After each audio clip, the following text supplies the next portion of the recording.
iniciando uma palestra. Então, a palavra dele.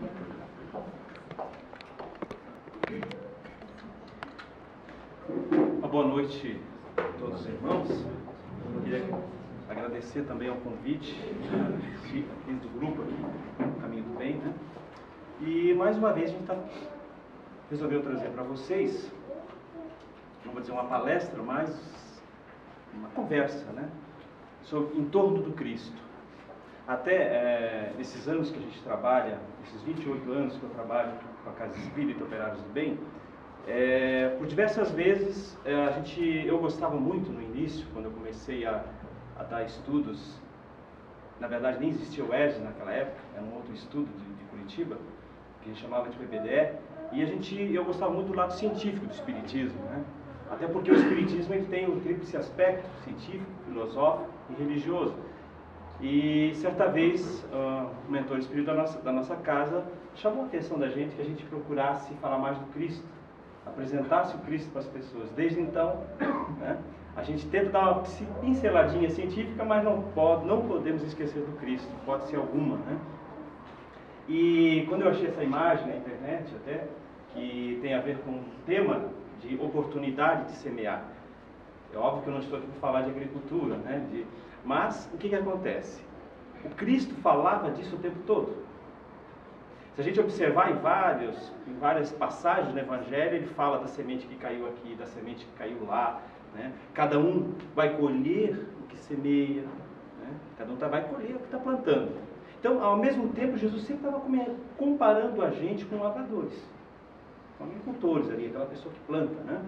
E isso ele fazia por quê isso? Porque era uma forma mais fácil para a gente poder gravar aquilo. Quem esqueceu da historinha do Chapeuzinho Vermelho, né? Histórias que alguém nos contou, aquilo fica gravado na cabeça da gente. E essa questão da oportunidade de semear, ela tem a ver com todos nós. Nós tivemos o exemplo de uma cidadã, a senhora Jean Louise Dornel, e o seu esposo, Antônio Rivail, que foi o pai e a mãe de Allan Kardec, que nos presentearam, né, com uma grande semente colocada na terra, que foi Hipólito Leon Denisard de Rivail. Através desse cidadão, nós tivemos a oportunidade de conhecer o Espiritismo. E quando a senhora Jeanne Louise Dornel traz ao mundo Allan Kardec, ou Hipólito Leon Denisard de Rivail, ela nos dá algo que nós nunca havíamos tido aqui na Terra. Tivemos, claro, através do Cristo, mas algo tão específico. Por que específico? Porque o próprio Cristo, quando conversava com seus apóstolos, eles diziam: mestre, por que o senhor fala tanto em parábolas com o povo em geral? E quando está com a gente na intimidade, na conversa mais pessoal, o Cristo falava de forma mais aberta, mais simples. E ele por quê? Porque ele disse, aí Jesus diz a eles: porque a vós é dado saber, e aos outros não. Aí Jesus sempre falava da questão da pérola aos porcos, não devemos atirar pérola aos porcos. O que seria isso? Justamente o fato de você falar de algo tão importante, de algo tão profundo, para pessoas que não entendem. Você não vai falar de aritmética, de fórmulas complicadas de química e física para uma criança de 2, 3 anos. Isso é atirar pérola aos porcos. Ninguém está chamando a pessoa de porco, né? É uma simbologia que se colocava justamente para que a gente não perdesse esse tempo, né? E aquela pessoa que agora não está compreendendo isso, um dia ela vai compreender, ela vai ter o tempo dela.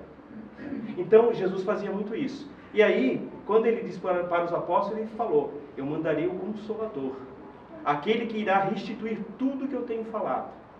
Então, quer dizer, Jesus falava em parábolas, de uma forma para ficar gravado nos livros, nos que iriam escrever, né, o Evangelho, para que no futuro alguém colocasse isso em prática, ou começasse a esmiuçar, vamos dizer assim.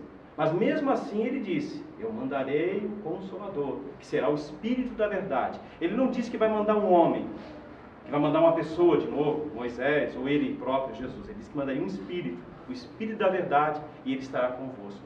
E aí, a partir desse momento, quando a gente cita, através dessa preciosa semente que foi Allan Kardec, que foi colocada no mundo, por instrução do próprio Cristo, né, para vir trazer a boa nova para todos nós, porque aquilo tudo que Jesus falava com os apóstolos, Allan Kardec veio trazer agora para todo mundo. Não era mais só para um público seletivo, vamos dizer assim.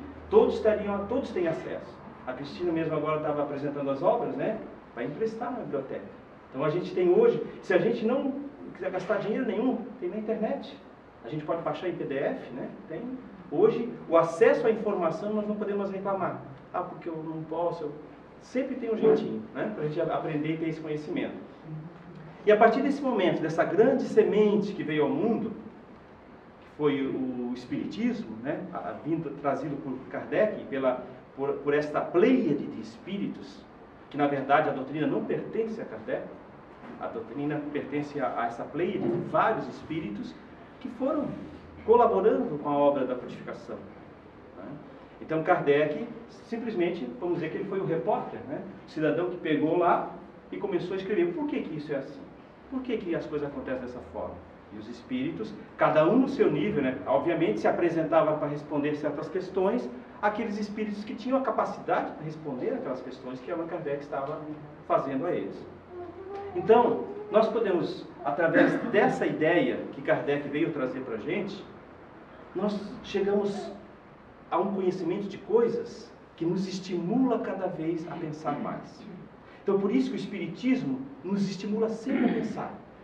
Eu me recordo, há 28 anos, quando eu comecei, acho que os meus 19, 20 anos, eu não comecei estudando Espiritismo na Casa Espírita. Eu comecei através da LBV, até comentando o seu Ralf aqui, eu ouvindo a LBV na Bandeirante, eu me lembro, e o Pai Vaneto falava muito do Espiritismo de Emmanuel. Na época ele nem tinha muitos livros, né, dele, da LBV, ele estudava os livros de André Luiz. E, poxa, que interessante isso, a reencarnação. Ele falava como a pessoa morre, para onde a pessoa vai. E quanto mais eu ouvia aquilo, mais me instigava a pensar. Tá, mas então agora por que disso aqui? Quando eu aprendi uma coisa, eu via que aquela coisa não me satisfazia mais. Eu precisava buscar mais. Porque aquilo me levava a outra coisa, e aquela outra coisa a outra. Né? Então, esse é o objetivo do Espiritismo. Nos forçar a deixar de ser preguiçoso, né? E já faz tempo que nós dormimos. Faz muito tempo. Quantas encarnações nós todos viemos aqui, comemos, bebemos, dormimos, morremos, voltamos. Isso é uma coisa básica. E nós viemos várias vezes, trabalhamos, adquirimos posses materiais, morremos de novo e voltamos, sempre a mesma coisa. Né? Então, através desse pensamento, chega uma certa idade, não idade física, idade de mentalidade espiritual, nossa, eu por diversas encarnações não estava nem aí. E de repente nessa, por quê? Como Denilson, logo com 19, 18 anos eu despertei, eu comecei a ter o Espiritismo, me ajudou a abrir, a responder questões que eu tinha aqui dentro e que ninguém me respondia. Eu sou de origem católica, né? O meu berço foi católico, mas eu não encontrava essas respostas. Mesmo conversando com padres, com várias pessoas religiosas, eu não encontrava essas respostas. Principalmente quando falavam, mas por que aquela criança nasceu com problemas físicos, cega, de repente surda? Ah, mas isso aí porque é um castigo de Deus, ou porque os pais dessa criança pecaram. Né? Aí eu pensava assim, poxa, mas se o pai e a mãe dessas crianças, os avós deles pecaram, por que Deus vai castigar a criança? Né? Que sentido, que Deus justo é esse? Se eu como pai, na minha casa, eu tenho 3 filhos, se a minha filha faz uma arte e o meu filho não fez a arte, eu vou bater nos dois, eu vou dar um castigo nos dois? É óbvio que não. Nós vamos punir o filho responsável pelo erro. Então por que Deus iria punir uma criança agora?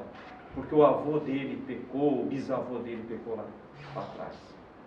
Através do Espiritismo a gente encontrou a solução para isso. Na verdade, o avô dele é ele mesmo. Simplesmente ele reencarnou. Né? Se de repente eu lá há 200, 300 anos atrás eu ceguei alguém, é muito comum que numa nova encarnação eu reencarne e venha cego, sem a visão. Então, é o Denilson reencarnando, não é um castigo de Deus. É uma consequência das minhas atitudes que eu tive lá atrás. Eu recentemente, até assistindo um filme na televisão. Não, é o Memórias do Suicida, de Ivone Pereira, né? O cidadão lá, o Camilo, né, Botelho, ele simplesmente, numa encarnação, ele pega ferro quente e queima, fura a visão do cidadão e cega ele, né? E Camilo Botelho, que é um grande escritor português, ele reencarna, e muito famoso nos seus livros em Portugal, ele fica cego. E aquela cegueira leva ele a uma depressão profunda e ele comete suicídio. E aí, lendo, eu não podia nem contar, senão vocês não vão ler o livro, né, por conta da história do Memória do Suicida, mas o que acontece? Eu achei interessante porque lá, ele foi descobrir que lá atrás, realmente, ele tinha provocado, queimou a visão do cidadão, e ainda levou, e esse cidadão, que ele queimou a visão, ele retorna para a casa dele, e ele acaba se suicidando 3 meses depois. Que além de ele ter cegado o cidadão, ele arrancou todas as unhas do pé, das mãos desse cidadão, quebrou os pulsos dele. Então, e esse cidadão chegando em casa foi entregue para a esposa dele daquela forma lastimável, ele se suicida. Então, alguns séculos depois, ele reencarna aí. Então, o Camilo Botelho reencarna como esse escritor e passa por essa provação de ficar cego. E simplesmente por ficar cego, ele tira a própria vida. Eu pensei assim, poxa, mas podia ter arrancado as unhas dele também um pouquinho, né? A gente gosta de ser um pouquinho mais cruel, porque quando a gente está vendo um filme, a gente gosta assim, poxa, mas o cara tem que pagar da mesma forma, né? Aí a gente tem aquele espírito ainda de, que acha que não, tem que ser justo, Deus é justo, ele vai passar por tudo que ele fez o outro passar. Analisando esse pedacinho do livro Memórias de um Suicida, eu observei a misericórdia de Deus. No meu julgamento, eu achava que ele tinha que passar, não só cego, ele teve uma vida até muito boa, ganhou bastante dinheiro, foi famoso, só ficou cego ainda porque ficou cego e se matou, né? Então vejam bem, tudo o que ele fez, olha como Deus suaviza os nossos débitos. De repente hoje o Denilson está com um problema na perna, estou com um problema em tal parte do meu corpo, era para ser 10 vezes pior. E não veio daquela forma, né? Só simplesmente teve o problema da cegueira.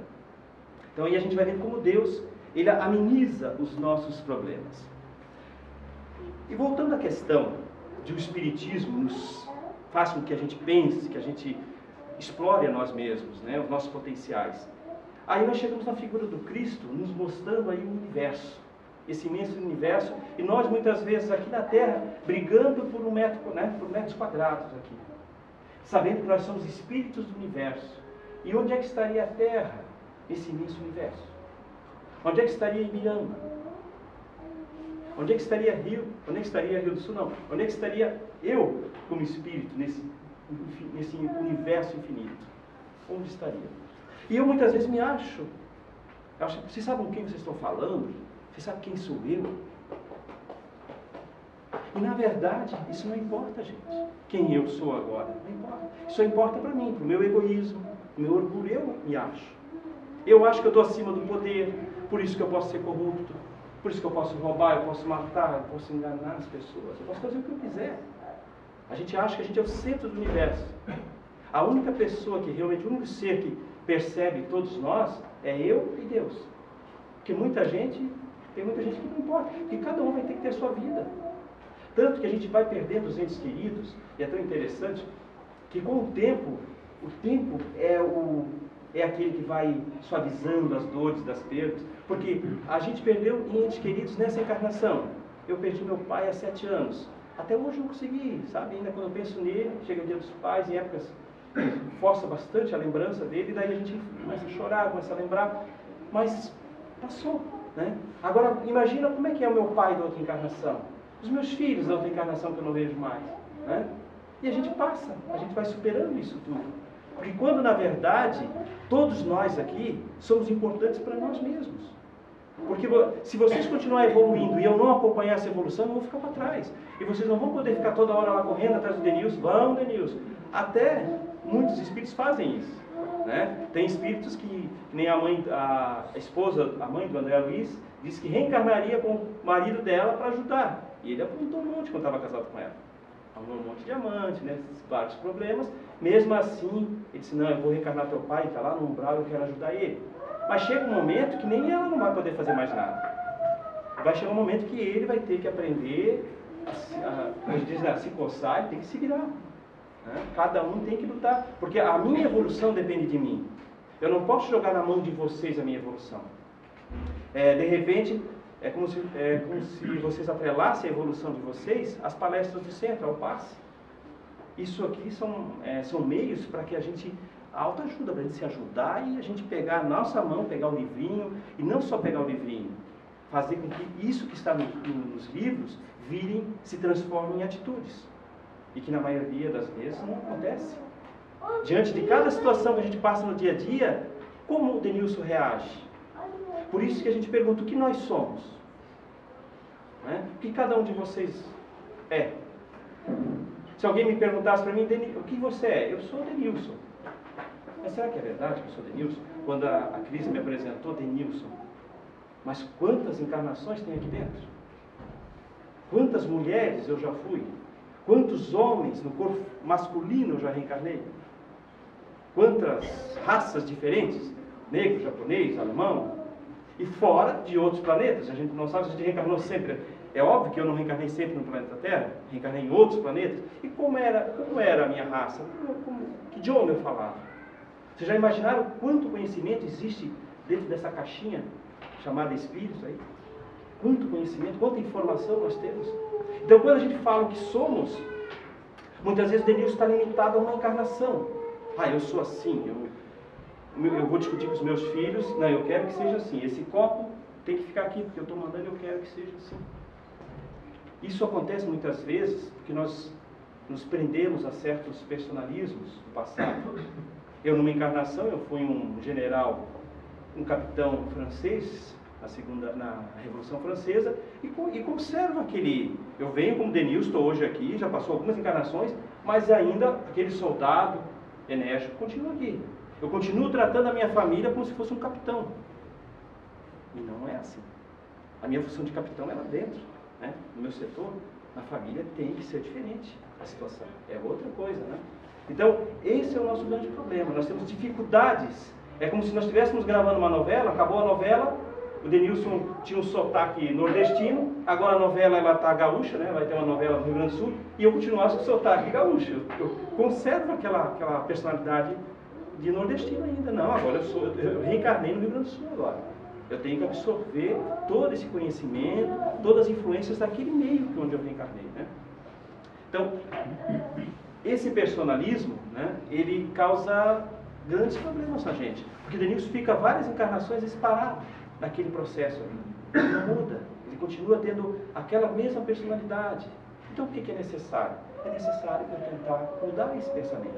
Eu procurar me questionar. Por isso que eu citei antes no começo. O Espiritismo nos estimula a pensar. Por que eu sou assim? Essa semana eu estava ouvindo uma palestra do Haroldo, dele até ele comentou como é difícil o espírito, como é difícil a gente mudar um pensamento da gente. Principalmente com a gula, né? Eu acho que não sei se alguém, ou é só eu que tem problema com a gula, né? Eu acredito que é só eu. Assim, olha, essa semana eu fui lá e me passei de novo, assim, fui comendo uma nega maluca, um bolinho aqui, uma coisa lá, minha mulher assim, tu vai comer isso, tudo bem, como é que tu vai dormir agora? Assim, não sei, seja o que Deus quiser, né? Só que depois se eu passar mal, também seja o que Deus quiser. Né? Aí, ai meu Deus, mas eu pedi ajuda a Deus na hora que eu estava só colocando, né? Comendo. Então a gente vê como nós repetimos. Recentemente, além do médico, até na casa espírita, também na consulta que eu fiz, o irmão tem que fazer exercício, tem que caminhar. E eu não acho tempo para caminhar, então eu sei o que tem que fazer. E por que a gente se vicia tanto? Por que a gente persiste? A gente sabe qual é o caminho, mas mesmo assim a gente procura ficar no outro caminho. Eu não vou poder dizer que as pessoas não me avisaram, eu sei disso. E todos aqui dentro sabem o que deveria ser feito. Mas e por que a gente precisa, sempre que alguém nos puxa a orelha? Por isso que nós estamos aqui hoje, por isso que a gente estuda tanto. Porque quanto mais nós repetirmos e buscarmos esse conhecimento, mais nós vamos continuar lembrando, para que isso não saia da nossa mente. Nós aprendemos com a repetição. Isso para tudo, né? A gente vai, quanto mais você fizer um cálculo, uma conta, mais você vai ficando hábil naquilo. Você começa a fazer tricô, leva um tempão, mas depois que você pegou o jeito, aquilo é rápido. Então nós precisamos colocar em prática certos objetivos nossos para que eles aconteçam. Quando somos bons ou maus lavradores, o que acontece? Esse é o grande problema, né?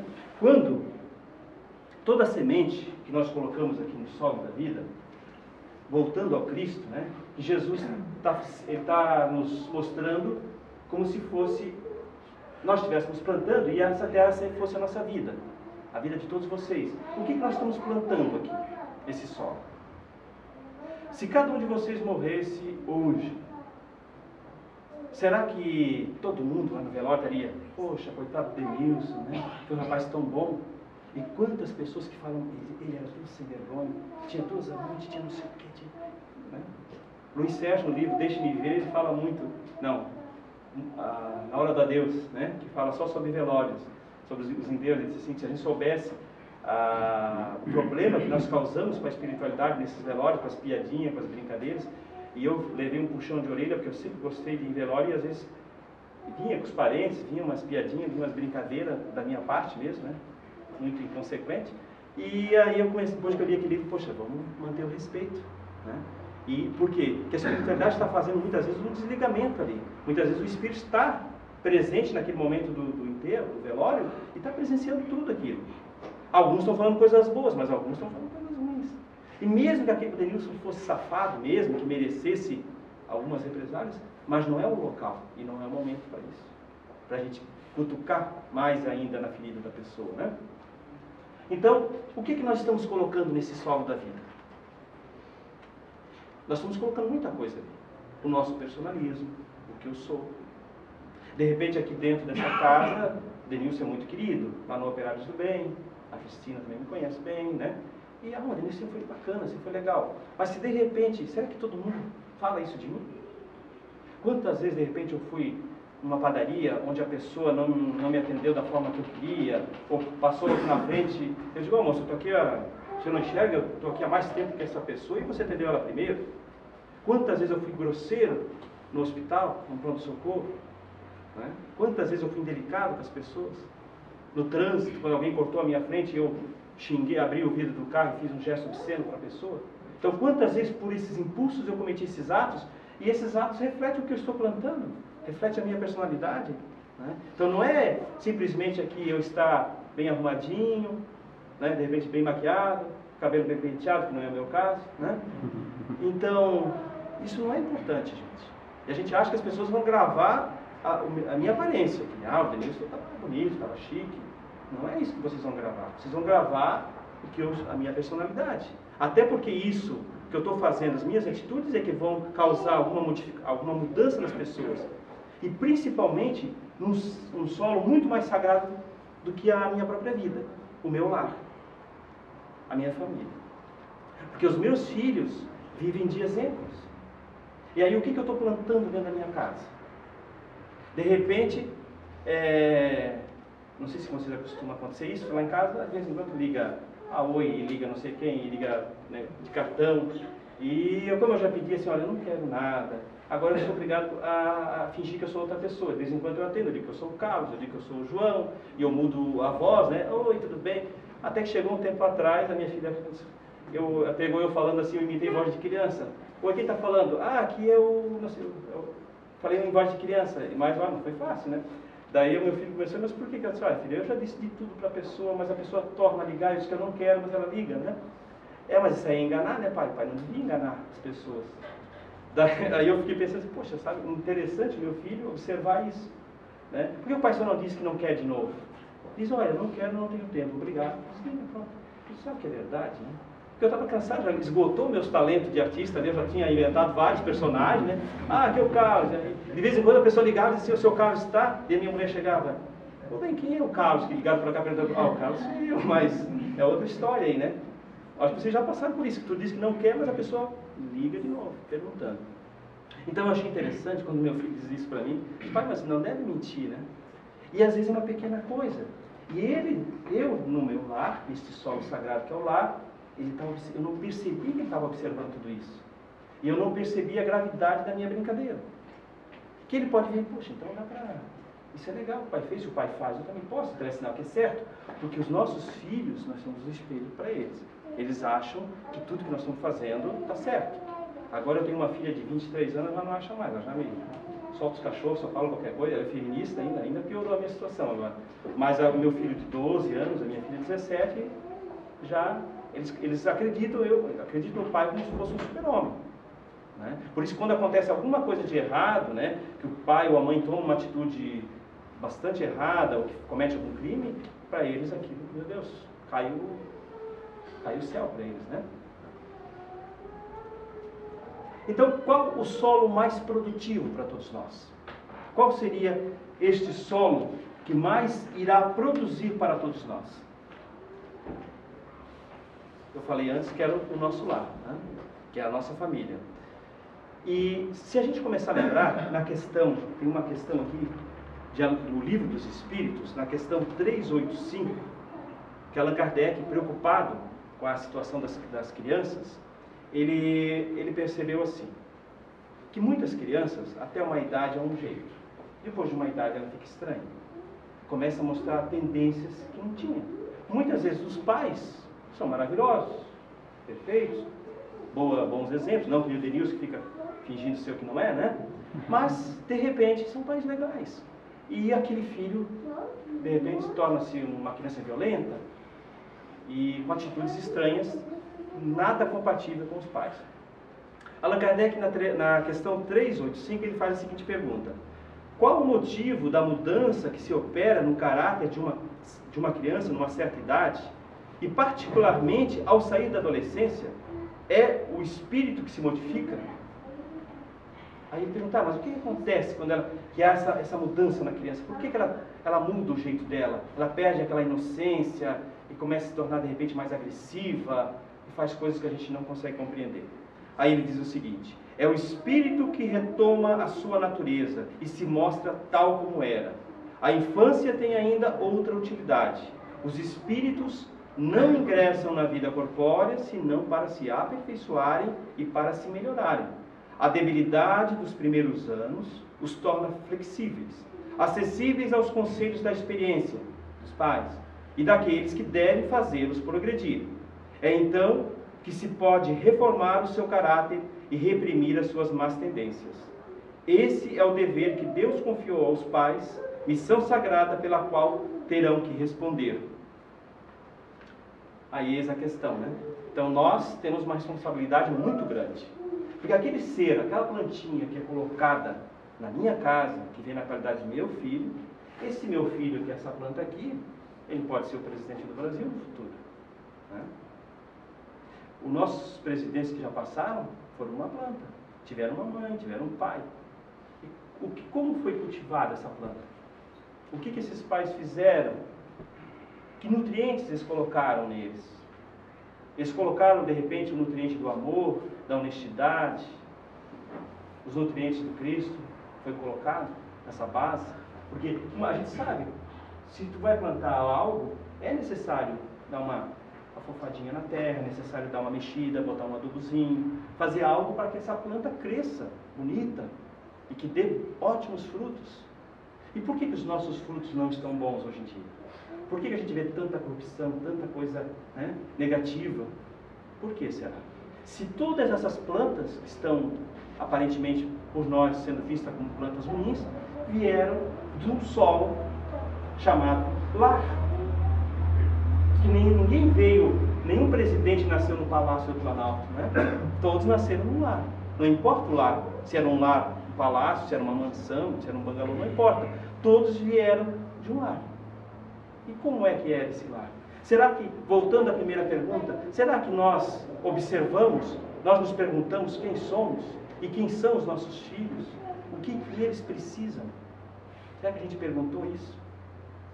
Porque, como nos diz Allan Kardec aqui nessa questão 385, se o Espírito está vindo, trazendo o que ele foi no passado, como eu comentei antes, se eu fui um soldado, o capitão, e venho com aquela minha tendência de, muitas vezes até de muita energia, ou meio violento dentro do padrão que eu tinha naquela época, eu tenho que observar. Esse filho, esse ser que acaba de nascer, desde pequeno ele começa a mostrar ainda já um generalzinho, um capitãozinho ali desde pequeno, querendo mandar na escola, querendo empurrar as outras crianças.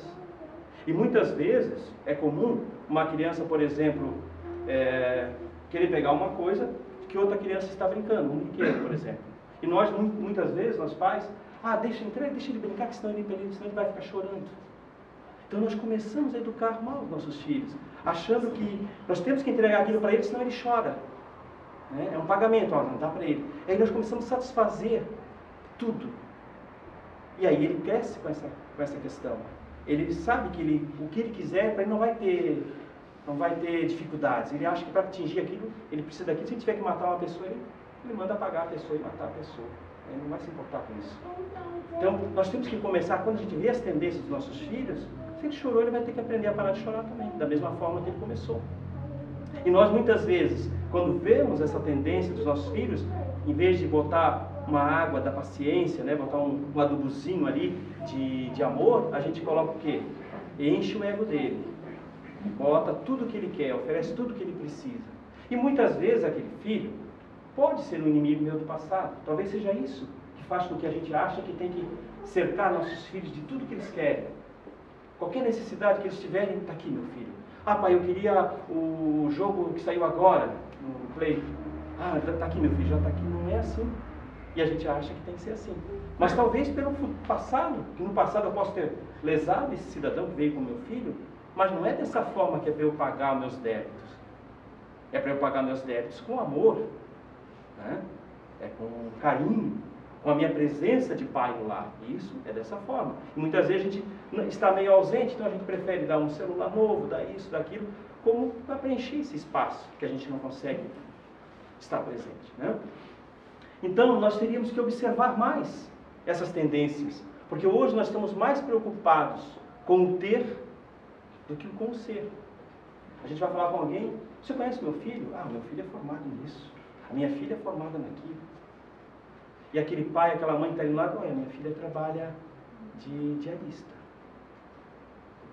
Ela é empregada doméstica, Ou meu filho é um varredor de rua. E se alguém falar isso, meu Deus, não, só vai falar quem... meu filho é advogado, meu filho é juiz, meu filho é isso, meu filho é aquilo. Então, esse é um dos grandes fatores, faz com que nós, pais, sentimos orgulho dos nossos filhos, não pelo ser que eles são, e sim pelo ter, pelo que eles têm, pelas posses que eles têm. Porque a gente sabe que nem todos reencarnaram para ser advogados. Nem todos reencarnaram, porque se todo mundo quiser, vamos supor, fosse médico, dentista, advogado, quem é que iria fazer os outros trabalhos? Quem seria o pedreiro? Quem iria construir a casa para o médico, a casa para o advogado? Quem iria fazer? Então, dentro dessa escola da vida, todos reencarnam com funções. E está na hora da gente mudar esse pensamento, que é importante o estudo, é óbvio que é. Mas muitas vezes o meu filho pode não ter vindo para ser da mesma profissão minha. Ele não veio, ele não quer. E o próprio Chico Xavier conta uma historiazinha de um cidadão que veio à Terra e que o pai forçou ele a ser médico. E o filho não queria ser médico. O filho queria trabalhar num armazém, ele queria abrir um armazenzinho ali de secos e molhados e vender, Vender as coisinhas dele. Ele adorava negociar. Ele vendia tudo. Já desde pequeno ele gostava de vender os brinquedos, negociava na escola e... De repente o pai, não, você vai ser médico, você tem que ser um doutor. E o pai pagou os estudos para o filho, terminou a faculdade. Quando o filho termina a faculdade, ele pega o canudinho e diz, pai, está aqui o teu diploma, agora eu vou seguir a minha vida. Aí esse filho, o que acontece? Ele foi ser o mais feliz do mundo, porque ele foi para fazer o que ele gosta, o que ele sempre quis fazer. E muitas vezes nós atrapalhamos toda uma programação justamente por causa disso. O que é bom para mim nem sempre é bom para o meu filho. A gente já parou para pensar, será que nós não deveríamos ouvir mais os que estão ao nosso lado?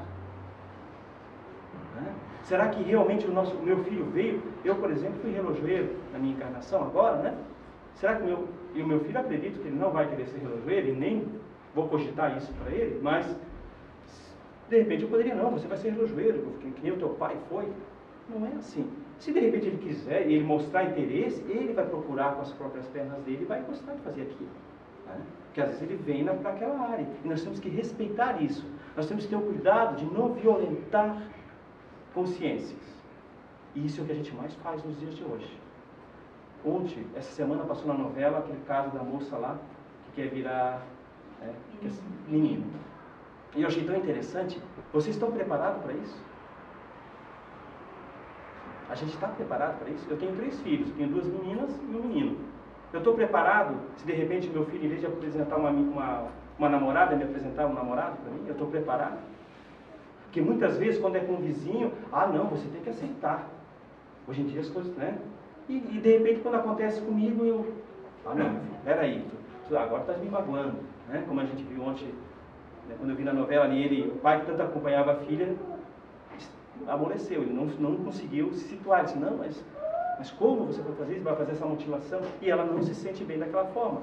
Mesmo que dentro do Espiritismo nós temos a nossa visão perante isso, perante essa situação, mas mesmo assim nós não podemos ir contra a pessoa. A gente tem que dar todo o apoio para a pessoa, naquilo que ela quer fazer. Porque se está errado ou se está certo, o problema é da minha filha. E o que ela fizer com o corpo dela, ela vai ser julgada perante a lei divina, ela vai ser julgada pelas atitudes dela. Então não é eu, é ela. E se aquilo faz ela feliz, por que não dar o apoio para ela? Né? Por que não apoiar? Então quando a gente começa a se interrogar e pensar assim, pode acontecer isso comigo? Pode. Até é interessante a gente fazer esse trabalho mental com a gente mesmo, que se de repente não aconteceu com o filho, pode acontecer com o neto. Né? E recentemente eu vi uma parente minha que disse assim, não, eu descobri que o meu tataraneto é gay. Aí ela disse, não, mas isso não pode ser uma doença. E explicar para ela que tem 80 anos que isso que não é uma doença. Né? É complicado. Então assim, se nós começarmos desde hoje, desde agora, desde já, nesse momento, começar a fazer um trabalho diferente, né? Aceitando as diferenças. Que a gente fala muito, mas eu não sou preconceituoso, eu não sou racista. Mas a gente fala assim, a coisa está preta. Né? Está dentro de nós isso. Antes eu falei aqui que eu comi uma nega maluca, né? Esse nome é um nome pejorativo também, né? Não é correto. É um bolo de chocolate. Né? A gente chamar que mulata linda, que mulata bonita essa mulata. A mulata, essa palavra, foi dada para as mulheres negras que eram obrigadas a carregar latas pesadas na cabeça. Né? Muitos já viram em novela, as mulheres negras carregavam aquelas latas pesadas de água, levavam para dentro de casa, e era mulata porque é uma mula carregando água. Então isso não é um nome bonito para a pessoa que é negra. Ela se sente ofendida por chamar de mulata. E nós, olha, nossa, que mulata linda. Né? Então, e eu falei isso muitas vezes, que mulata bonita. E com quem eu aprendi sobre isso? Com a minha filha, que tem 23 anos, mas não, pai, está errado quando o pai fala assim. E agora que eu aprendi, eu não falo mais. Então, se vocês não também tentar se informar, se vocês não tentar viver a vida dos filhos de vocês, dos netos, como é que vocês vão mudar? E a gente tem que aprender a mudar. Tem muitos conceitos que nós temos que estão totalmente errados. Mas daí é culpa do Denilson. É porque eu sou ignorante, eu não sabia. Mas a partir do momento que eu sei e eu continuar fazendo aquilo, aí eu já sou responsável por isso. Né? E como eu falei antes, então a gente sempre tem essa mania, porque eu não sou isso, não sou aquilo. Nós somos preconceituosos sempre. Nós carregamos dentro de nós, e às vezes não vai ser nessa encarnação que nós vamos perder esse nosso racismo, esse conceito de raça, de religião, que a gente tem muito isso. Né? A gente critica quantas vezes, eu já fui ofendido várias vezes, de tentar vender alguma coisa que é do centro espírita, isso aí é anticristo, eu não vou ajudar. Daí a gente sentia assim, poxa, mas né? A gente sabe que aqui se faz um trabalho tão lindo, trabalho cristão, mas a pessoa nem está julgando sem ver. E quantas vezes eu julguei as pessoas, né? Quantas vezes eu fiz isso com as outras religiões? De repente eu fui católico durante muito tempo e eu achava engraçado os nossos irmãos da Assembleia de Deus, o jeito que eles rezavam, que eles gritavam, meu Deus, estão tudo doido, né? Eu achava assim uma coisa absurda. Eu só fui mudar meus conceitos depois que eu me tornei espírita, porque eu comecei a observar que cada um está numa evolução, e se aquilo que a pessoa está vivenciando, ela está se sentindo com Jesus, isso é importante. A minha maneira de conversar com Cristo, com Deus, eu tenho a minha maneira. E eu tenho que respeitar a maneira do outro. Né? Como nós preparamos a terra para receber estas sementes? Aí é que está a questão. Lembrando que é o nosso lar, nós estamos falando. Lembrando que nós temos que preparar essa terra. E aí a gente vai se perguntar, nós temos a presença do Evangelho dentro da nossa casa? A gente cultiva o Evangelho no lar, por exemplo? É comum nos trabalhos mediúnicos, no qual eu geralmente faço parte, né, na mesa mediúnica, a gente conversa com os espíritos que se manifestam através dos médiuns. E tem muitos espíritos que às vezes eu converso que meu irmão, o Cristo disse isso, o Cristo disse aquilo, eu vou falando para eles, que Cristo? Mas você nunca rezou? Eu convido ele para rezar um Pai Nosso. Eu nunca rezei, nem sei o que é isso. Aí eu fiquei pensando, mas como? Né? Ninguém passou uma geração que não conheceu o Cristo. Então, quantos pais, né, que tiveram a oportunidade de apresentar o Cristo para aquele serzinho que reencarnou no lar dele e não deu essa oportunidade? É isso que o Evangelho nos diz, que vai ser cobrado isso. E se não deu para apresentar o Cristo, nós poderíamos dizer que não é o mais importante. Mas o Denilson está ficando doido. Apresentar um Cristo não é importante. Não. Até acredito que o Cristo não queira que apresente ele. Ele quer que apresente a doutrina. Ele quer que apresente esse manual de instrução que é o Evangelho. O Evangelho nada mais é do que um manual de instrução. Você tem um carro sofisticado, um aparelho sofisticado, que você precisa aprender a manusear esse aparelho. E nós precisamos aprender a manusear, a trabalhar com a nossa própria vida. E o Evangelho é um roteiro seguro de como o Denilson deve se comportar, como o Denilson deve agir diante de uma situação. Nesse momento que eu fui preconceituoso contra uma pessoa de opção sexual diferente da minha, eu ia ler no Evangelho, atire a primeira pedra que estiver sem pecado. Quando Jesus se confronta com a mulher que foi pega em adultério, e ele não faz nada, ele vai lá ainda ajuda ela. Né? E tem outro caso da outra mulher, que chora nos pés dele e seca os pés de Jesus com as lágrimas, caiu as lágrimas no pé dele, e os próprios cabelos, essa mulher seca. E Jesus elogia ela, dizendo, ela me ofereceu as suas lágrimas para lavar os meus pés e os seus cabelos para secar. E os que estavam comendo com Jesus ali, os escribas fariseus, não tinham feito nada disso por ele. Ele mostrando a simplicidade da mulher. Então Jesus estava direto, conversando com um ladrão, com prostitutas. Para nós, a pior espécie possível. Né? A gente iria dizer, para Jesus não. E ele dizia, eu não vim para os sãos, eu vim para os doentes. E nós aqui, nós não queremos. Eu, Denilson, não quero estar junto dos doentes, eu quero estar só dos de cabeça boa. Se a gente pega uma pessoa que começa a falar muito com a gente, né? A gente se encontra na rua, meu Deus, esse cara está obsidiado, né? Eu fiquei até ruim, eu fiquei 5 minutos conversando com ele, eu fiquei ruim, parece que ele passou tudo para mim, né? A gente acha assim.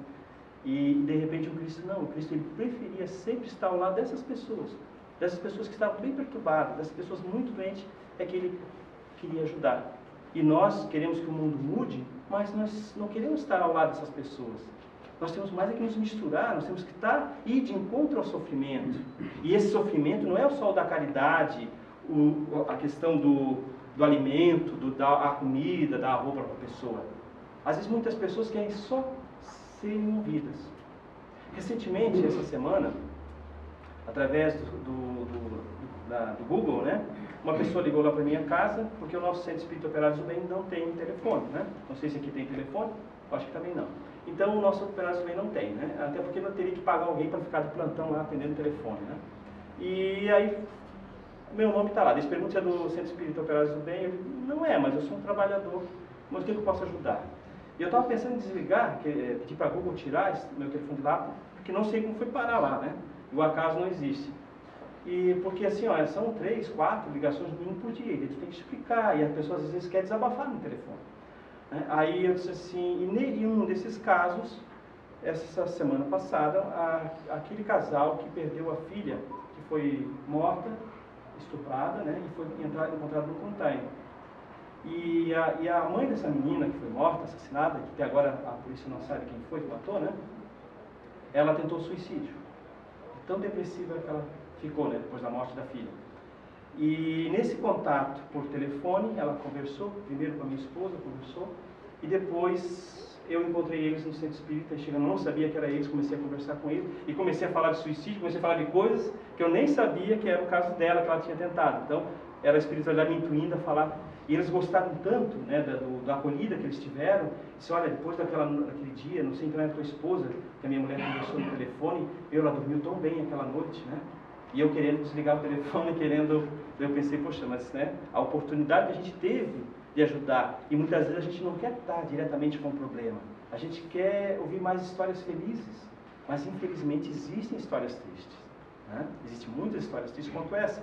E agora eles começaram a fazer um trabalho psicológico lá no centro, estão trabalhando, né? E então começaram a melhorar e querem frequentar os estudos, o ERSA. Aí vem essa questão. Eu disse para eles assim, ó, se vocês estão com um problema, não existe outra forma de a gente trocar o pensamento. Porque não tem outra forma de você não pegar, começar a estudar, começar a ler alguma coisa diferente, não focar no problema. E ela disse, Denilson, por diversas vezes, eu estou fazendo alguma coisa na minha casa, eu fico pensando, quanto a minha filha gritou chamando por mim, naquele momento que ela estava sendo assassinada. Eu espero, mas tire isso da tua cabeça. Eu presenciei a morte do meu pai, desencarnou com câncer, eu segurando a mão dele. E por muito tempo também ficou isso na minha cabeça. Aí cada vez que vem, hoje eu posso falar, como eu citei aqui agora, já sumiu. Então nós temos que aprender que o meu pai não está ali. Eu te espero, a tua filha não está naquele corpo que foi violentado. A tua filha está no plano espiritual, já foi atendida, virou a página agora. Então se a gente não buscar essas informações, se a gente também não tiver a fé no nosso grande Pai, como vai ficar a nossa vida? A gente vai perder a esperança, vai estar um atrás do outro se matando. Porque a vida não tem sentido, se realmente tudo acabasse com a morte, né? Então, na questão aqui de nós observarmos os nossos filhos, né, vem essa questão também de nós, quando eles estiverem em um processo, por exemplo, com más companhias, de repente querendo adentrar pelo vício das drogas, ou de qualquer outro fator. Né? As tendências do meu filho de repente está com a tendência, ele de repente ele vai de repente ele vai ser homossexual nessa encarnação. Ele quer, é aquilo que ele sente bem sendo homossexual. Então o que vai acontecer? Se eu ver a tendência dele, eu não vou forçar ele a usar uma coisa que ele não queira. Não, meu filho, você tem que se vestir como um homem. Né? A gente tem que deixar a liberdade dele, porque a escolha dele é o que é o mais importante. E eu também, nessa encarnação, eu venho aprendendo muito isso, porque na minha última encarnação, eu fui um pai tão severo a ponto de colocar minha filha num colégio interno, porque eu não aceitava ela casar com uma pessoa pobre, eu era uma pessoa, morava num castelo e tudo aí, uma pessoa bem sucedida, e não aceitei, porque os dois se amavam muito, e de repente, eu interno ela nesse local de um colégio de freiras e ela desencarna lá. E esse cidadão que amava ela, que eu não deixei ele casar, ele me obsidia hoje. Tomara que de repente ele sabe, não está aqui hoje presente até. De vez em quando ele se manifesta no trabalho. Mas ele não conseguiu me perdoar. Eu já pedi várias vezes perdão a ele, mas ele não... Quem leva o tapa nunca esquece, né? Quem dá o tapa esquece fácil, mas quem faz é complicado. Né? Assim, para aquele que recebeu a ofensa é terrível. Então aí eu vejo o quanto eu tenho que trabalhar. Então nessa encarnação o que eu fiz? Eu vou fazer o que eu tenho que fazer, mas a escolha é deles. A escolha sempre vai ser deles. Nós temos que deixar na mão deles. Mas, claro que nós vamos mostrar as diretrizes. Olha, tem isso. Que nem o Google, né? Você digita lá, como é que faz para chegar? Ele mostra, mas você pode pegar esse trajeto se você quiser ou não. Se descobrir que tem um atalhozinho, pode até pegar um atalho. Mas quais as consequências que vai ter esse atalho? Se a minha filha quiser pegar um atalho, o problema é dela. Mas o importante é que nós possamos dar um norte, possamos dar uma direção para eles. Fizemos a nossa parte. O Aruda que comenta sobre isso, né? Até os 18 anos nós somos responsáveis pelos nossos filhos. Chegou a maioridade, é deles. Mas meu filho se tornou um assassino. O problema é deles.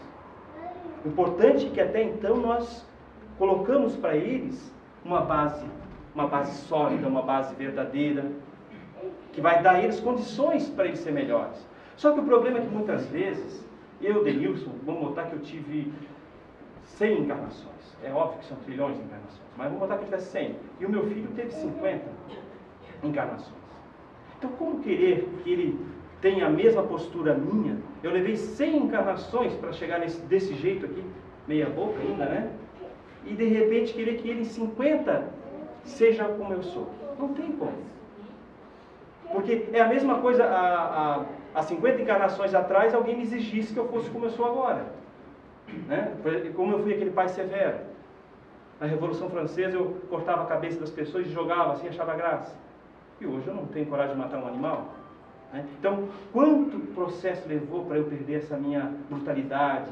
E hoje, quando a gente vê ao meu lado uma pessoa com essas atitudes, não é você não, tá? A gente vê ao meu lado uma pessoa com essa atitude, mas isso é um absurdo.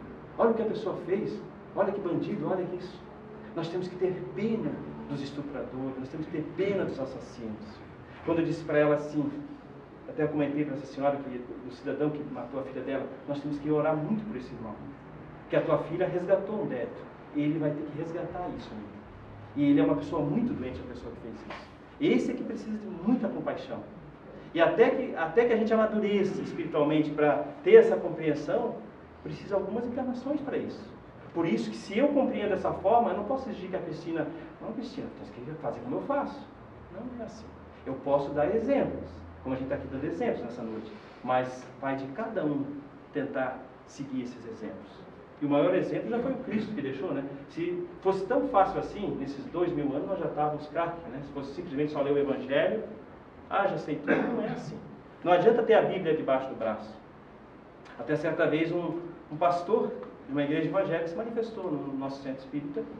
Aí ele disse, mas como? Como que eu estou vivo? Eu sempre preguei que não existia reencarnação e que a vida ia encontrar o céu e eu estou procurando esse céu e esse céu não existe. Onde é que está esse céu? Pois é, meu irmão, é que na verdade a vida continua, você vai reencarnar de novo. Mas como eu nunca preguei isso e eu que vivi sempre com o Evangelho debaixo do braço? Ele disse, mas talvez esse foi o erro do irmão. O irmão devia ter vivido com o Evangelho no coração, não debaixo do braço. Então muitas vezes nós vivemos assim, nós achamos que nós sabemos a palavra de Deus. Agora a gente executa a palavra de Deus? A gente coloca em prática? Bastaria nós pegar apenas um mandamentozinho, se quer um pequeno, uma vírgula, e colocar aquela vírgula em prática. E, na verdade nós queremos decorar os 10 mandamentos e achando que isso é o importante. Esses registros que está sendo citado aqui são as diversas encarnações que cada um tem.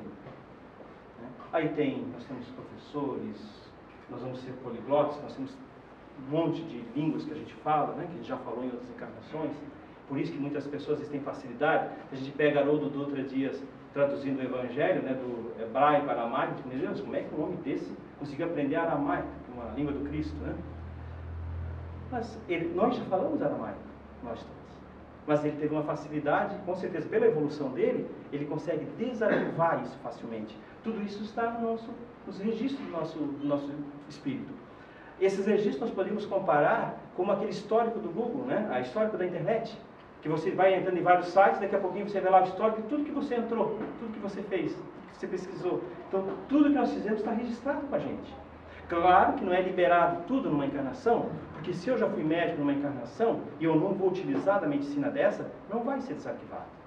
E eu até perguntei certa vez para a espiritualidade sobre isso, porque ele citando que eu tinha sido médico na minha última encarnação, e eu disse, mas nessa encarnação eu fui relojoeiro, e por que eu não lembro? Ela disse, não, mas é porque o irmão não veio executar nada nessa função. Se fosse executar, se eu fosse de repente trabalhar com a minha Cristina, né, que trabalha na área de laboratório, ela ia servir para ela, ia ajudar. Mas para mim o que eu fiz, relógio não tem nada a ver com a medicina, então não ia ser necessário usar aquilo. Né? Então, cada um vem justamente para desenvolver outras potencialidades que cada um tem. Um vem para ser policial, outro vem para ser professora. Como eu falei, um vem para, de repente, varrer rua, vem para trabalhar nessa área da limpeza. Né? E ele tem que se sentir realizado por fazer isso. Então, esses arquivos que nós temos dentro de cada um de nós, é que faz com que a gente seja o que nós somos aqui. Só que nós temos que buscar esses arquivos e destruir os arquivos negativos que a gente tem. O problema é que nós estamos sempre colocando para fora os arquivos que machucaram a gente. Isso nós podemos ver o exemplo no dia a dia. Eu sempre falo assim, a Cristina me falou 1000 coisas boas já, mas teve um dia que ela falou uma piadinha que eu não gostei. Eu nunca esqueço aquilo que tu me falou para mim, que tu me falou isso, aquilo. Como é comum a gente dizer isso na casa da gente, né, com os nossos familiares, os amigos, eu nunca esqueço aquilo que tu me falou, aquela vez que me chamou disso, daquilo. Então quer dizer que realmente nós temos dificuldades de deletar as mágoas, de deletar as ofensas. Nós guardamos desses arquivos e ninguém mexe. E depois a gente precisa de 1000 passes para melhorar. De muitos passes, de muitos trabalhos de obsessão. E isso nada vai resolver se eu não aprender a eliminar isso. E uma forma de também fazer com que isso pare é vocês começar também, todos nós começarmos a mudar no sentido. De repente alguém aqui me magoou hoje, eu não vou levar essa mágoa. Eu já tenho tantos pontinhos, né, de mágoas passadas aqui dentro, para que eu vou precisar arquivar mais?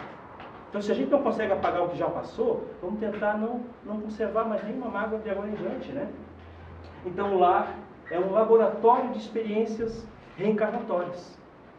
Esse nosso lar, por isso que a gente cita, e por isso que Jesus fala tanto das sementes, que as principais sementes para que mudem o mundo são os nossos filhos, porque os nossos filhos daqui a pouco vão se tornar adultos. E daqui a pouco, nós podemos estar reencarnando como netos deles. E se vocês trabalharem bem em cima dos filhos, vocês vão herdar que tipo de lar? Imagina que maravilha de lar a gente vai reencarnar na próxima encarnação. Só que a gente quer que Deus dê uma vida muito boa para a gente, mas a gente não prepara esse lar. A gente quer ganhar lá na frente, mas não quer fazer agora.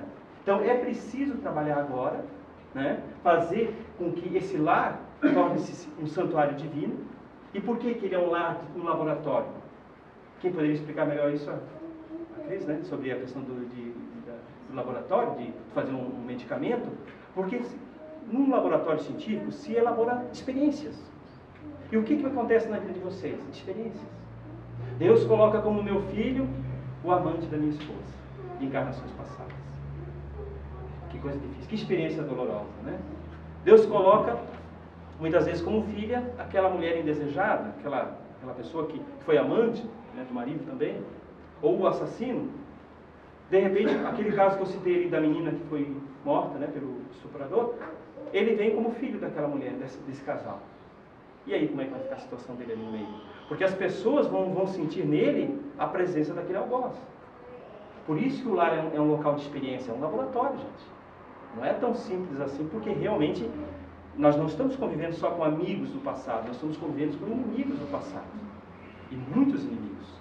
Só que Deus é tão bom que Ele coloca assim, de repente, pelo menos a gente se dá bem. Ou a gente se dá bem com o pai, ou se dá bem com a mãe, né? Sempre tem para mediar a situação. Embora que tem uns que reencarnam no meio de uma confusão total mesmo, né? Se a gente analisar o caso do Chico ali, né? Ele teve sorte não, ele teve merecimento em alguns casos, mas no primeiro caso ele pegou uma madrinha que judiava bastante dele, depois já pegou uma madrasta que foi boa com ele, mas também não durou, né? Morreu também. Então, assim, às vezes a vida nos coloca em situações que a gente vai começar a reclamar, mas a gente não sabe o porquê disso tudo. Por que a gente reencarnou com uma pessoa tão difícil assim? Uma pessoa que é tão ruim com a gente, tão má, né? E às vezes isso é justamente se a gente vê, lembrando do Caminho do Botelho, arrancando unha das pessoas. Se de repente ele caísse num lar onde a pessoa começasse a dar nas mãos dele com a régua, a gente ia dizer, poxa, não é nada do que ele fez lá atrás, que ele arrancava as unhas das pessoas, né? Então muitas vezes nós vamos passar por experiências, às vezes até difíceis, dolorosas, mas na maioria das vezes Deus nos oferece reencarnações felizes. O problema é que nós não aceitamos isso. Eu ceguei várias pessoas, eu poderia reencarnar um médico oftalmologista e fazer transplantes de córnea e devolver a visão para as pessoas que não têm visão. Mas como eu sou um espírito muito egoísta, muito radical, muitas vezes não, a espiritualidade já vê, não, esse não tem jeito. Esse vai chegar lá na Terra e ele vai querer ainda negociar as córneas ainda, né? Não tem jeito. Ele vai ter que vir cego, porque ele vai ter que experienciar isso. Não está no espírito dele entender isso ainda. Então, realmente, reencarna em condições mais difíceis, né? Quando a gente não aceita. Porque Deus sempre oferece meios melhores. Como o caso do Camilo ali. Ele encarnou sendo um escritor, teve a possibilidade de fazer muitas coisas boas e mesmo assim se tornou um marido autoritário, né? Conservou ainda muitas tendências negativas dele. Segundo Henry Ibsen, né, ele diz, o lar é onde o coração do homem cria raízes. Aí eu fiquei pensando nisso, é muito importante essa questão, porque, vocês já notaram, vocês trabalham no dia a dia, no nosso serviço, no nosso trabalho dia a dia, a gente não tem assim essa questão da afetividade tão profunda e nem da intimidade, né? Você está em casa, você faz o que quiser, né? Você fica muito à vontade. E você está num local, você não pode fazer certas coisas, né? Meu filho de vez em quando está lá, eu brinco com ele, que esse filho de vez em quando eu vejo tocar a mão no nariz, né? Tem que ter, né? Não deve fazer isso, tem que ir lá pegar aí eu pensando assim, quando a gente está em casa a gente faz tudo isso, não é verdade? A gente tem intimidades, tem coisas que a gente faz que aqui a gente não faz, a gente não pode fazer, né? Então, e o mais interessante, por que isso acontece no lar? Porque a gente se sente seguro, né? Eu estou em casa, aqui agora eu vou botar as pernas para cima, eu posso ficar seminu, eu posso ficar como eu quiser, porque eu estou na minha casa, é o meu lar, né? Então, por isso que é ali que nós criamos raízes. É dentro desse processo todo, o lar, que ele vai dar aquela injeção de ânimo na gente, de afetividade. E muitas vezes a gente não cultiva isso. A gente transforma um lar num emprego, num trabalho. Da mesma forma que eu sou, de repente, um policial, eu estou agindo lá no quartel, eu ajo da minha casa também. Eu sou assim com a minha família. E ali é diferente, é o lar. É ali para que nós criarmos essas raízes afetivas, né? E encerrando, nosso trabalho de hoje, dentro desse processo de oportunidade de semear que todos nós temos, todo mundo traz, né? É para a gente refletir. Vocês estão conseguindo semear, né, as sementinhas que vocês trouxeram? Eu fiquei pensando assim, fiquei me lembrando da época do Cristo, aqueles saquinhos de pano assim, amarradinho na cintura, e eu trouxe umas sementinhas. Será que eu consegui plantar tudo aquilo que eu realmente vim para plantar, para semear nessa terra? E nós temos como exemplo aqui, ó, Jesus. Jesus é o semeador. Os ensinos do Cristo são as sementes que Ele está deixando para a gente. Todo ensinamento. Por que eles são sementes? Porque se eu levar a sério o amar uns aos outros, se eu perdoar 70 vezes 7, se eu aprender tudo isso, essas sementes, eu absorver essas sementes, eu vou ser uma pessoa muito melhor. E o terreno são os nossos corações. Só que a gente vê o nosso terreno, muitas vezes, está assim, ó, todo arenoso, todo rachado. O nosso coração continua assim, ó, que é o nosso espírito está assim. Porque é muita mágoa que o Denilson carrega. Ele carrega desilusões que ele teve no passado, no presente, fracassos, falências. Que muitas vezes a gente fala materialmente, mas nós não precisamos falir espiritualmente. Né? Eu não preciso falir espiritualmente. Mas eu perdi tudo, eu perdi minha empresa, eu perdi minha casa. Mas tu não perdeu o teu espírito. Continua existindo. E vale a pena viver, vale a pena amar, vale a pena existir. Né? Então e aí a gente vai ver que tem pessoas que vivem com muito menos que a gente e não reclamam. E a gente tem muito mais e perde alguma coisinha e já está reclamando. Então muitas vezes nós temos que se transformar esse chão arenoso, esse chão rachado que nós estamos vivendo, cheio de rachaduras. Qualquer coisa a gente não perdoa esse, não perdoa aquele. Vamos pegar a argamassa, né, o amor e transformar, diminuir essas rachaduras. Começar a plantar no nosso coração essas sementes de bondade. Que é só isso que vai mudar a nossa vida, gente. Se a gente aprender a ser mais tolerante com as pessoas, numa época de tanta intolerância à lactose, intolerância ao trigo, ao glúten. Estou desconfiado que minha filha tem esse problema, está com intolerância ao glúten. Então, assim, tantas intolerâncias, e por que nós devemos ser intolerantes uns com os outros? De repente, dentro do espiritismo, um fala uma coisa, não, mas é assim, quem é que está certo? Eu ou a pessoa? Não importa. Não importa isso. Nós não temos que discutir, nós não temos que brigar, nós temos que ajudar um ao outro, acrescentar em vez de ficar discutindo. Quem faz a melhor palestra? Ah, a palestra daquele é maravilhosa. Às vezes, de repente, eu posso estar aqui falando com vocês, talvez 4, 5, 6 entenderam o que eu falei.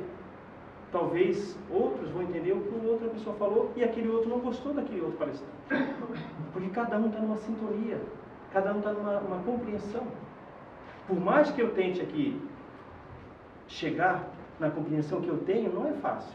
Porque cada um pensa de uma forma, né?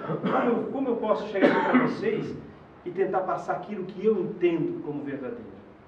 De repente, tudo aquilo que eu estou falando, vocês não entendem. Se eu disser que isso aqui é vermelho ou verde, para mim é verde. Para vocês pode ser bordô, pode ser vermelho. Como vocês veem o que eu estou vendo? Como saber? Né? Então, a única forma de saber isso é permitindo que vocês sejam o que vocês quiserem ser. Isso que é importante. Porque se a gente é amigo, um do outro, não importa o que vai acontecer. Se a Cristina percebe que o Denilson nunca é aquele espírito crítico, uma coisinha está criticando ela, quando ela precisar, ela sabe quem chegar. E a gente nunca chega muito perto daquele que é muito cri-cri, vive reclamando, nem vou falar nada, porque senão aquela pessoa lá, ela vai me atormentar, né? Então, meus irmãos, eu gostaria de deixar, não cansando mais dos irmãos, uma mensagem que foi psicografada há algum tempo, que ela tem a ver com esse tema, né? Sementes do amanhã. Pensas neste momento, o que depositas, meu irmão, no solo da vida. Tudo o que plantamos, certamente colheremos. Cada um só consegue plantar o que já cultivou dentro de si. As nossas transformações só acontecem em um determinado tempo. Este tempo é diferente para cada um de nós. Ouvimos muitos dizerem, por que este não muda? Por que aquele não faz desse jeito? Pensamos que todos pensam com a nossa mentalidade, mas podemos concluir que somos todos iguais? É claro que não. É claro que não somos todos iguais. Cada alma que transita na Terra tem a sua capacidade adquirida ao longo de suas tentativas reencarnatórias, onde procuramos sempre despertar dentro de nós os padrões de uma boa conduta moral. A escola que a vida nos oferece nos coloca em uma mesma sala, onde nos reunimos todos com objetivos diferentes, mas todos querendo sempre a mesma coisa, todos querendo a paz. E neste contato é que precisamos nos reeducar, aprendendo a conviver com as diferenças, procurando ver a todos além das aparências, pois cada ser carrega sempre dentro de si a maravilhosa chama do amor, onde somos todos convidados a ver nossos irmãos equivocados do caminho com um outro olhar, um olhar diferente. Semeamos o perdão e haveremos de colher a piedade e a paciência para conosco. Semeamos luz e haveremos de encontrar em nosso caminho a claridade que nos fará ver os perigos que nos cercam. Semeamos harmonia e haveremos de nos situar dentro da melodia ecoada pelos cânticos do amor e da renúncia. Semeamos vida, meus irmãos, e colheremos com certeza a plenitude da paz, que nos sustentará sempre nos dias em que tudo parece estar perdido. Assim, nós nos veremos sempre envolvidos pelos braços de Jesus. Semeemos amor sempre. Muito obrigado a todos e que Jesus nos acompanhe. Denilson, em nome de todo mundo, a gente te agradece. Muita informação, gente. Muita coisa boa. Pena que eu pulei algumas coisas. Tá? É? Lá sim. Porque senão ia...